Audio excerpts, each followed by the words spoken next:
Last week on Luxe Asia, Mike's trip to Thailand revealed the nexus between visionary design and high-end luxury at Hotel Bocage. Wow, this is breathtaking. And a coveted seat at Chef Art's Chef's Table offered an exquisite taste of private dining.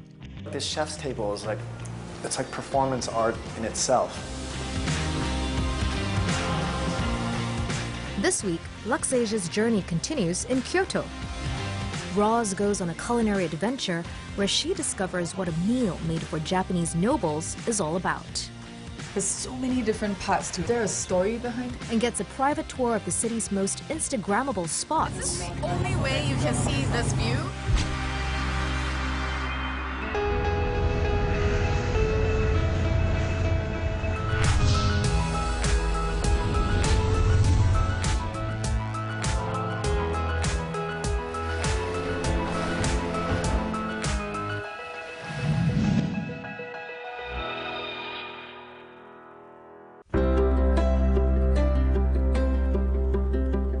For more than 1,000 years, Kyoto was the imperial capital of Japan. Today, its ancient structures and traditions stand unabashedly amidst the buzz of modern life. Here, heritage does not stand in the way of Japanese contemporary life. Rather, it gives it reason to flourish. So I've been told that this is where I'll discover the heart of Japan.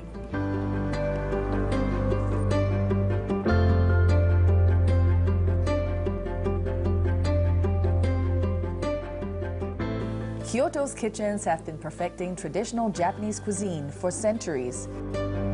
Chef and restaurateur Rosalyn Lee, also known as my food husband, is taking me on an edible adventure through the city, and my taste buds are doing a little dance of joy in anticipation.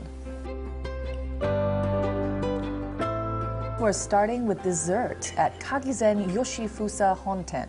It's a traditional Japanese sweet store opened 300 years ago and has been serving some of the best wagashi and matcha tea ever since. Good morning. Good morning. This is one of my favorite places to come to Kyoto to have dessert. Besides being steeped in history and being a gorgeous place, what is so special about this restaurant? Well, we're having noodles for dessert. I'm accustomed to seeing rice in Asian desserts, Yes. but noodles this is like a first time for me. I bet you're gonna love this.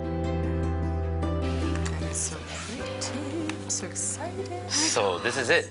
So first you take this out, Okay, but you place it down this way, not this way. okay. So we can appreciate this while we eat this. So many elements to food in Japan. Yeah, and then you take out this bowl. Okay. It's like gula melaka. And this is the And noodles. then this is that noodles. So this is kuzukiri. Kuzukiri, yes. So look, this is the translucent noodles. Wow. Well, you know, you have to eat it within 10 minutes of Oh, it coming. okay. Otherwise, the color will change.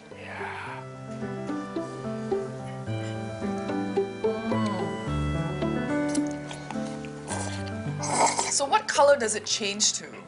It becomes opaque, so it becomes more white. It has to be made a la minute. Okay. Yep. So what is this made from?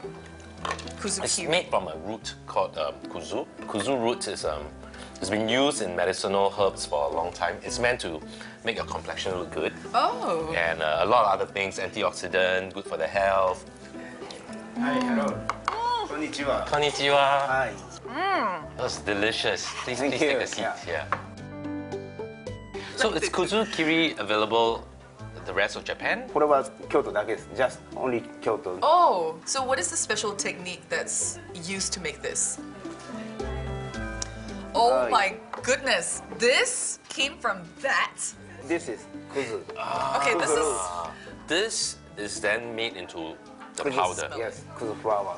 Right. You boil it into a starch, Yes. and then you Right. dry it and you wash it.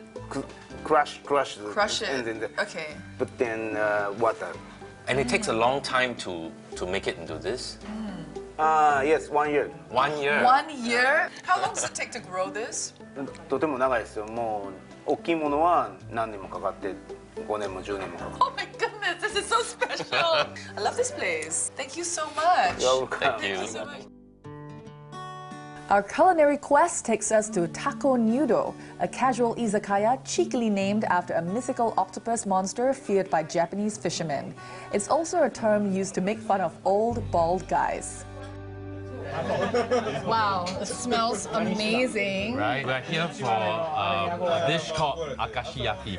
Okay, so what is the main difference between akashiyaki and takoyaki? It's a lot more fluffy and it has a lot of egg in it. And this is actually quite rare. Most people have to go to Akashi to try akashiyaki. I really like this place. I see like a mostly local crowd here, which is what I like about it. That's right, and that's the whole point, is to let you experience something that is not normal to tourists. Okay. Whoa, look at that! Thank you. So how do you make it so fluffy? それはいろいろね、だから彼の焼き方にもよるしね。これをだしにつける。はい、だし？これはいはい。 Oh, これにつけてね。 that took it to the next level. So who are your regular customers? 50半分、50長いことやってるから、もうね、1年に一遍でもね、遠い局からでも必ず来てくれる人とかね。ありがとう、お母さん。ありがとうございます。ありがとうございます。京都、おきに。おきに。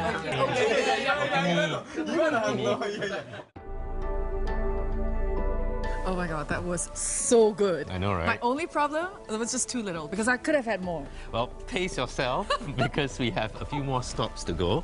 And this next bar that we're going to, I promise you it's going to be an unconventional experience. My body is ready. My body's ready too. Let's do this. After the break, So, I got a question for you. Yes. You are a monk. Yes. Master is actually the high priest of a temple that's just nearby here. Right. Oh, wow. Oh! Look at that.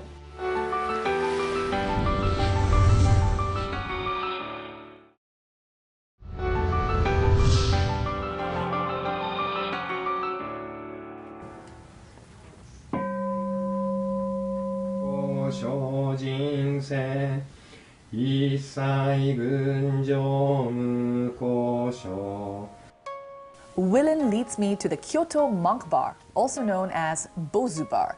Hi. Hello. So this isn't one of those a priest walks into a bar jokes. Takahide Haneda, the practicing monk behind this intriguing joint, is serious about his spirits. He spent a year studying bartending and navigating the universe of alcohol before opening this place. That's very nice. So, I got a question for you. Yes. You are a monk. Yes. Master is actually the high priest of a temple that's just nearby here. In fact, where I come from, monks, they don't drink alcohol, Yes. and they definitely don't have a bar. Yes. It is usually question. Japanese monk can drink alcohol, can get married, and can eat meat. Wow. What made you decide to open a bar? もし僕がお寺だけですとこういう会話は成り立ってないですね。You're trying to include more people? It's awesome. So, what do you suggest that I you have? recommend this set. What should we go Japanese beer or Okay. wine Okay. and whiskey. Our first beer made in Kyoto. Cheers, kanpai. Kanpai. Thank you. This is the one that tastes like sake made from Rice? rice? Right. IPA. Oh, And this rice one and beer is made by Kinshi Masamune. okay. Kinshi Masamune is a sake brewery. Oh, A okay. very big sake in Kyoto. So, I'm ready to try the next drink. Red wine and sparkling wine. Thank you. Red wine is Nagano Prefecture. Nagano. Yeah, Funky Chateau. Funky Chateau! Oh my god! It looks so classically European and French, right? So Master, you know, outside of Japan, Japanese wine is something that, you know, a lot of people are not familiar with. And how does Japanese wine reflect the same Japanese concept of making things super good? Yes. たくさんのワイナリーが日本にできてまして、今300ぐらいできてます。でその中でもうちも厳選したワインをお出ししてるんですね。で、非常にデリケートに作っていらっしゃいますね。で、あとはナチュラルワインとかは月の動きに合わせて作ってるワインもたくさん出てきてるので、とても面白いですね。The position of the moon, come on. Like, that's awesome. ははいどうぞ。Oh, はい、こちら竹鶴です。竹鶴。17年。ありがとうございます。もう手に入らないです。ベリーレアです。Thank you very much. はい、こちらは一ローズモルト、埼玉県の、ウイスキーです。水ならウッドリザー、水ならの樽で熟成したウイスキー。So, Master, this is discontinued, no more, right? Yes. You're the special customer. That's awesome. Thank you very much. Willen wasn't kidding when he said this would be an unconventional experience. Kyoto's food culture is as diverse as its history is rich. There's the multi-course kaiseki meal born out of the aristocratic tastes. And then there's also the home-style simple cooking known as obanzai ryori. Willen tells me that you can't come to Kyoto and not have kaiseki, so that's what we're having. Our kaiseki meal is in the good hands of Chef Suetomo, owner of Gion Suetomo. Each elegant plate, every exquisite morsel of food is delicately prepared with reverence and served with precision timing to be consumed at an optimum temperature. The entire meal often costs a pretty penny. Right, we are in Gyeon area, and this is a Gyeon Kaiseki restaurant. So how does kaiseki differ from like regular multi-course meal, like say the omakase? It's a lot more refined. There's a certain format which course has to be served before what, whereas a normal omakase is, the chef decides how you should eat what. So it reflects a lot of Japanese culture because, there's that whole concept of the fleeting beauty, and I think you capture that in cuisine. Behind every proper kaiseki meal is the Japanese principle of shun, where each ingredient is used according to their season of harvest, and only when they've reached the very peak of their flavor. This is so special. What do you think this is? What do you get? Oh, this is terrine. Firefly squid terrine. It has to be. The hotaru. Wow, this is damn sweet. Okay, thank you very much. Oh, chef! Hi. Good to see you. This is my friend, Okay. Ross. Hello, hi. Okay, どうぞ。 This is the most dramatic course we've had so far. There's so many different parts to it. Okay. Is there a story behind it? 日本では5月、男の子の節句です。で、男の子の節句には必ず菖蒲という花を用いることがあります。この橋の下に菖蒲という花が昔咲いてたんです。で、この菖蒲という花の葉っぱはこれ刀なんです。これは昔虫、勝負に勝つということです。それで必ず菖蒲の花っていうのが用いられます。文化を形にして食べてもらうということですね。Right. Oh, wow. Oh. It doesn't even need seasoning. Chef, how do you, plan the whole 12 courses? Is there like a flow? Yeah. 私の料理は、先付けから水物まで五感で感じていただくお料理を作っています。で、一番大切なのが先付けと八寸。先付けで季語を表し、八寸で文化を食べていただく。そしてその後に五感で全て感じていただいた後に感動して帰っていただく料理を求めています。I am 100% feeling your food right now. Okay, so how long is the waiting list to eat here? だいたい1ヶ月前にご予約をしていただいたら取れるとは思います。Okay, wow. Aren't you glad we're here now? I know! And most tourists don't even know about this Yes. place. The joy of a kaiseki meal is not confined to the taste buds, or even the five senses for that matter. It's also an experience of the mind and spirit as each new season is welcomed and every good harvest is celebrated.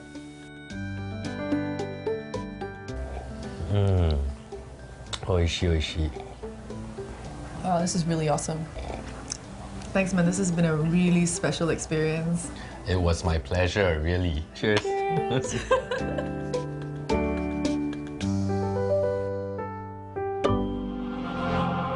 Next, Roz gets an exclusive peek at how Japan's first craft gin is made. So this is where it all happens. Yep, this is basically our gin palace, our cathedral.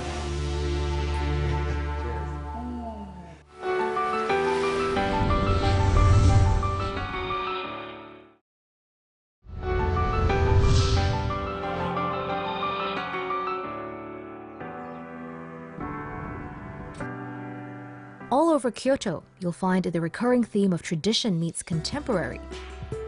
Kyoto's Higayashima district is no different. Not far from the UNESCO World Heritage Sites, the modern refined elegance of the Four Seasons Kyoto invites you into the present.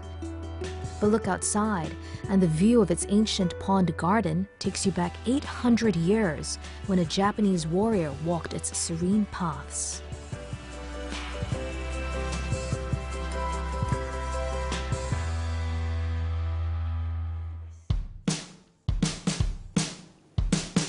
Kyoto is one of the most photogenic cities you'll ever visit. Tetsu, one of Kyoto's most popular street photographers, knows this well. Hey. Hi. Nice to meet you. Nice to meet you. His photographs capture the everyday lives of people framed within Kyoto's moving rural and urban landscapes, inviting the viewer to imagine their stories.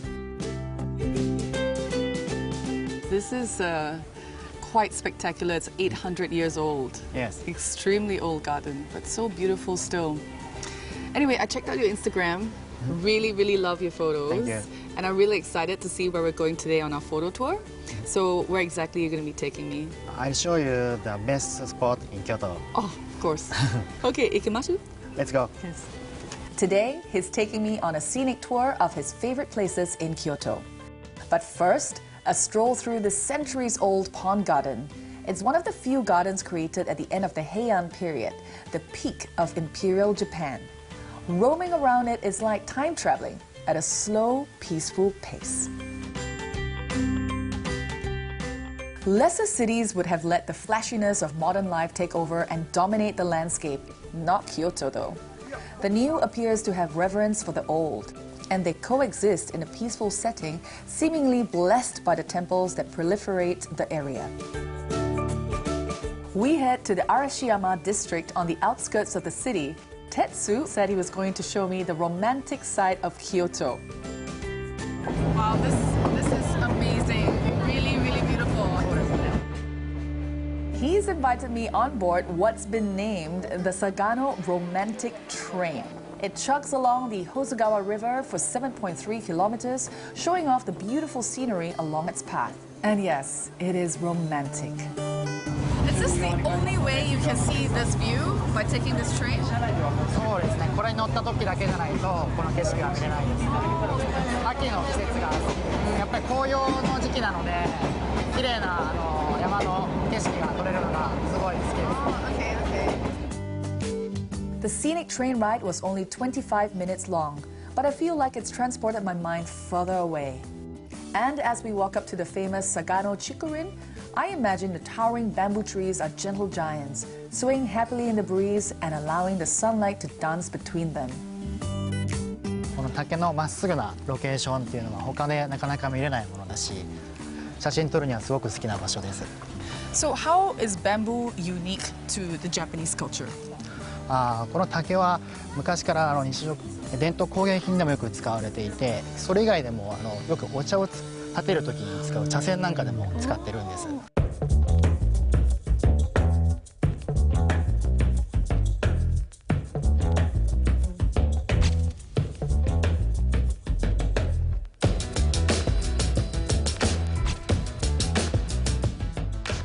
So there are many pictures of Kyoto on Facebook, Instagram. How do you capture the real essence of Kyoto? そうですね。やっぱりこういった石畳であったりとか、瓦の屋根であったり、提灯であったり、あとはこういった空の光であったり、そういったものを取り入れて写真撮ってます。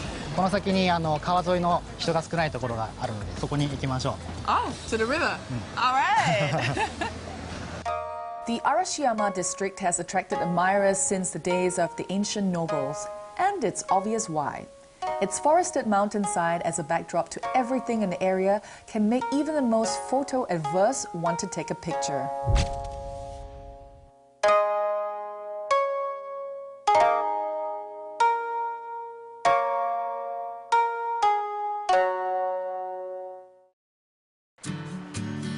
It's been a long day, and now I'm gonna let it all soak in.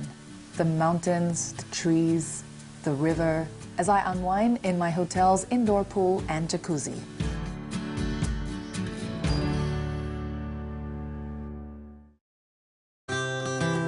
My final stop in this culture-rich, centuries-refined city is Japan's first craft gin distillery. Hi, I'm David. I'm Roz. It's run by UK natives David Kroll and Marcin Miller, who fell in love with Japan decades ago while working here. They wanted to create a spirit that was distinctly Japanese. The result was Kinobi, a dry gin. This is our elements tasting session. So in front of you, you have each of the 6 constituent parts that make up our gin Kinobi. And then front and center, you have our gin that you can finish on. What sets Kinobi apart from other gins? There are 11 botanicals in there, of which 9 are from Japan, 8 are from Kyoto. Instead of throwing all our ingredients into the still together, and we've separated them into the 6 different groups you can see there in front of you to get the best of each of the flavors, and it really takes a lot of time in the still to get out the flavors. So red shiso and bamboo, let's see this. Both from Kyoto Prefecture. You know, they add body to the whole gin, like the yuzu or like the juniper. Some of them are there in a much more sort of subtle role, like the tea or like the bamboo. So I hear that the extent of your craftsmanship goes right on down to the design of the bottles even. So we collaborated with a very old Kyoto company who produced these woodblock print designs. The company was founded in 1624, and we found this one, and it just reminded us of botanicals really, the leaves and the berries and things. They don't usually do tours here, but I've been invited for a special sneak peek. So this is where it all happens. Yeah, this is basically our gin palace, our cathedral. Talk me through this amazing room. This is like Willy Wonka's gin factory. So the spirit will go from our tank here over into our stills. Oh, wow. So let me introduce you to the first of our 2 stills. Okay. This one here is called Kikyo. Okay. It's 450 litres in size. Today we're distilling citrus. Okay. And I'm actually going to move this ladder around. Okay. So you can hop up and have a look and have a little taste. Oh my God. Okay. Cool. So this is all cold, so you're welcome to help yourself up over here. So just put my finger in there. Yep, just in the stream there and have a taste. Whoa. It's intense, right? And it's evaporating off my fingers as well. How many percentage is that? It is just under 80% in strength at the moment. Oh my goodness. So when we stand up on here, we actually gauge the thickness of the alcohol coming off the spout as part of our training regime. So this is where we keep the 6 different elements, from fruity and floral through to spice, tea, herbal, citrus and base. We actually transferred some spice over earlier today. We've added some water, so now we need to give it a quick blend. We literally blend it with a paddle. Oh we do.